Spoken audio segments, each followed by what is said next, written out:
Qu'est-ce que la conversion selon la Bible et à quel moment sommes-nous vraiment convertis à Christ? La conversion qu'il faut pour être enlevé afin d'échapper à la tribulation qui arrive bientôt sur le monde. Le Seigneur dit, « Simon, Simon, Satan vous a réclamé pour vous cribler comme le froment, mais j'ai prié pour toi, afin que ta foi ne défaille point.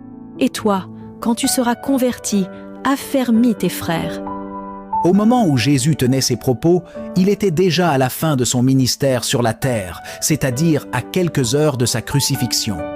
Il dit à Pierre, qui a parcouru 3 ans et demi avec lui, « Quand tu seras converti, affermis tes frères », une phrase qui est conjuguée au futur. En d'autres termes, pendant que Jésus parlait avec Pierre, Pierre n'était pas converti. Pierre était toujours un païen. Bien qu'il ait cru en Jésus comme le Christ et son sauveur personnel, bien qu'il ait été baptisé, chassé les démons, guéri les malades, bien qu'il soit même l'apôtre le plus zélé et qui aimait le plus Jésus, il n'était malheureusement pas encore converti. Comment Jésus peut-il dire à celui qui l'a accepté en public comme le Christ qu'il était toujours à l'étape d'un païen?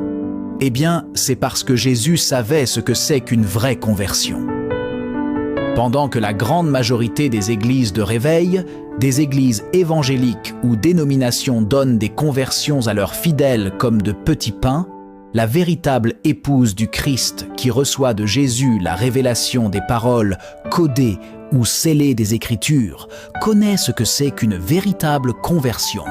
Si Pierre n'était pas encore converti, la question que l'on pourrait se poser est qu'est-ce qu'une conversion? À quel moment Pierre était-il devenu converti? Écris en commentaire partie 2 et abonne-toi maintenant pour la suite. À très bientôt.